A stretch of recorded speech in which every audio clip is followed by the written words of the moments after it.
Hola amigos, cordial saludo. Somos estudiantes de la Universidad de Uniminuto del programa de Administración de Empresas. Mi nombre es Daniel Ceballos y estoy en compañía de Andrés Orozco. El día de hoy vamos a hacer una breve exposición para la asignatura de legislación laboral. Vamos a abordar el tema de estabilidad laboral y elementos de un contrato. La empresa cual adoptamos en la cartilla es Alfa Seguridad, una empresa prestadora de servicios de seguridad en la ciudad con una experiencia ya de varios años y a la cual a su vez es empresa contratista de Apostar S.A.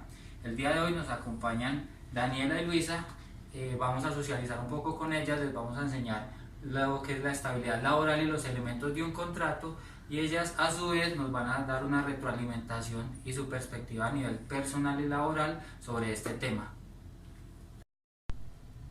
Bueno, a continuación vamos a presentarles unas diapositivas donde tenemos los conceptos de estabilidad laboral y elementos del contrato. Entonces, arrancamos. Contrato de trabajo. Un contrato de trabajo en el artículo 22 del Código Sustantivo del Trabajo nos dice, estipula que el contrato de trabajo es aquel que por el cual una persona natural se obliga a prestar un servicio personal a otra persona natural o jurídica, bajo la continuidad, dependencia o subordinación de la segunda y mediante la remuneración. Esto en otro idioma, ¿sí? En otros términos, quiere decir que el contrato simplemente es un documento que lo que hace es vigilar o regular la vinculación laboral entre el empleado y el empleador. Bueno, continuamos con los elementos esenciales del contrato.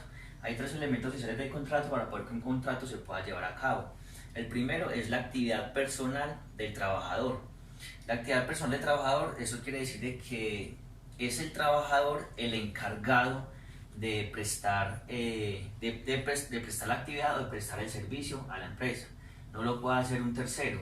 Un ejemplo de ello es, supongamos que Daniela tenga algún inconveniente y no pueda asistir el día siguiente a laborar, entonces ella diga, no, voy a mandar a mi prima o a mi hermana porque pues no están haciendo nada, entonces que me reemplace. ¿Sí? Es en estos casos. Solamente lo puede hacer Daniela, que es la que ha firmado el contrato, no lo puede hacer nadie más. También tenemos la continuada subordinación o dependencia del trabajador respecto del empleador. Entonces es aquí donde es deber del empleador seguir las directrices, seguir las órdenes del empleador.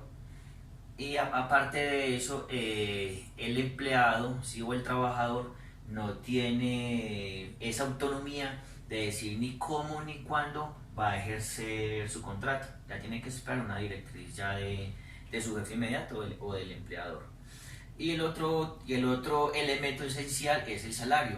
El salario, pues como todos conocemos, es la remuneración por el servicio prestado a la empresa. Bueno, entonces continuamos con clasificación de los contratos.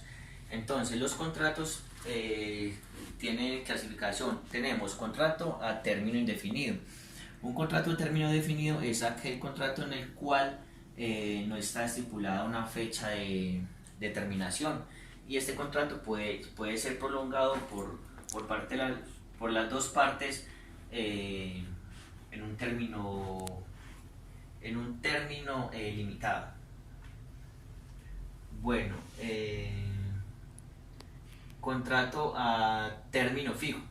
El contrato a término fijo es aquel contrato en el que por convenio de las dos partes se organiza cierto tiempo, o sea, se llega a un acuerdo para ejercer el objeto del contrato. Hay cierto tiempo para. Bueno, el segundo es el contrato a término fijo.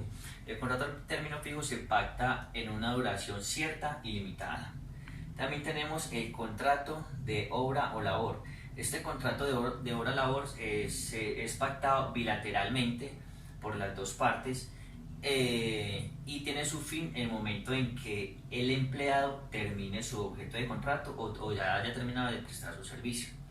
También tenemos el contrato ocasional o de trabajo. Este contrato ocasional de trabajo es un contrato a un término muy corto. Aparte de eso, este contrato se hace en empresas cuando se necesita prestar o cuando se requiere un servicio que normalmente el empleador no lo presta. Bueno, entonces, como ejemplo de ello, es que aquí en Apostar hay una humedad, necesitarán entonces arreglar la fachada. Entonces, para ello contratarían un técnico que se encargue de arreglar esa fachada, ¿sí? Entonces, cuando contratamos a esa persona entraría en un contrato ocasional o de trabajo, ya que Apostar no presta ese servicio. Entonces, tenemos que contratar con otra persona solamente para esta labor. Bueno, también contamos con las formas de los contratos. Hay dos formas de contrato. Está un contrato de trabajo verbal o contrato de trabajo escrito. El contrato de tipo verbal es en el que no hay un documento escrito donde queden pactadas donde queden pactadas los términos de las dos partes. Y tenemos el contrato de trabajo escrito, donde hay un documento escrito donde está plasmado todos los requerimientos de los contratos. Bueno, tenemos un periodo de prueba. Entonces, el periodo de prueba es la parte inicial de un contrato. Tenemos que tener en cuenta que cualquiera de las dos partes puede dar por terminada la relación laboral durante este periodo de prueba. Un ejemplo, hay empresas que tienen un periodo de prueba de 2 meses, y si el empleador ve que la persona que ha contratado para dicha labor de pronto no va a la medida o no es capaz con el trabajo, de pronto ve que no le ve ánimos o ve que no lo quiere hacer, entonces el empleador puede dar por terminado el contrato sin ningún inconveniente. Bueno, a continuación ya mi compañero Daniel les va a mostrar lo que son las medidas de mejoramiento para las partes contratantes. A continuación vamos a ver las medidas de mejoramiento para las partes contratantes. Entre ellas están los derechos y deberes de empleados y empleadores. Entonces veamos, el primero de ellos es el derecho de los trabajadores a recibir una remuneración cumplida. El segundo, recibir igual trato en identidad de situaciones y circunstancias, a que su integridad física y a una adecuada política de seguridad e higiene, a recibir seguridad, protección y vida digna cuando el empleado tenga que desplazarse a otras ciudades por asuntos que deriven de su trabajo. Básicamente lo que quiere decir este ítem es que el empleador debe correr con gastos adicionales que no estén contemplados dentro del contrato pactado originalmente, al ser protegida su salud dentro del ámbito laboral, derecho a una jornada de trabajo razonable, descansos y vacaciones, derecho a asociarse, esto es el reconocimiento del derecho sindical, y el derecho a una estabilidad en el trabajo de tal forma que no se le despida sin justa causa ni por motivos insignificantes.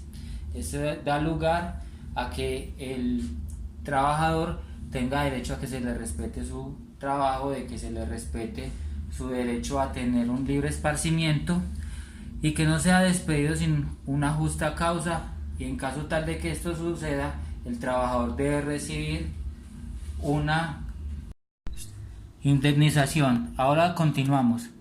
Vamos a ver los deberes de los trabajadores, que son como las normas que nosotros como empleados debemos cumplir hacia el empleador.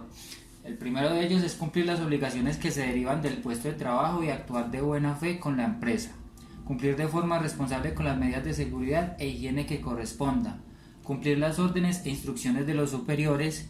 Intentar contribuir en la medida de lo posible a la mejora de la productividad de la empresa y los deberes que se deriven del propio contrato de trabajo. Derechos y deberes de los empleadores para con los empleados.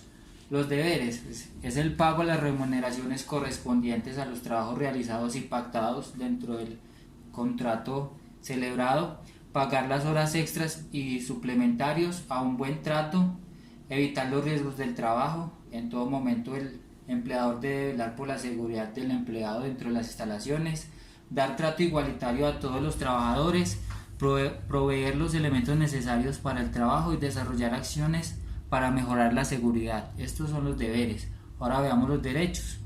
Los derechos del empleador es a facultad de organización, facultad de control, poder reglamentarlo, poder ser disciplinario, tiene derecho a recibir las prestaciones del trabajo y beneficiarse con los resultados del trabajo. Obviamente, como empleados debemos cumplir también y velar porque se cumplan los derechos del empleador, a que él se vea beneficiado de la labor que nosotros realizamos y a recibir como un plus por el nivel de productividad que nosotros podamos brindarle a la empresa. Ahora continuamos con los mecanismos para contribuir al mejoramiento de la estabilidad laboral. Estos mecanismos pues nos ayudan como a saber y a mejorar el ambiente laboral dentro de la compañía. El primer mecanismo es cumplir con las vacaciones mencionadas, al igual que los descansos, para que se sientan comprometidos con las horas extras dichas en el contrato. Pagar el salario mencionado en el tiempo establecido con prestaciones de ley y o remuneraciones. Afiliación al sistema de seguridad social en salud, pago de la seguridad social. Existe estabilidad laboral reforzada para los trabajadores en situaciones de vulnerabilidad manifiesta, tales como los trabajadores en condición de discapacidad, mujeres en estado de embarazo, madres cabeza de hogar y trabajadores con fuero sindical. ¿Qué quiere decir este último ítem? Que el empleador debe proporcionar los mecanismos necesarios para brindar garantías a estas tres últimas poblaciones que mencionamos de trabajadores: personas con discapacidad, mujeres gestantes o cabezas de hogar y trabajadores con fuero sindical.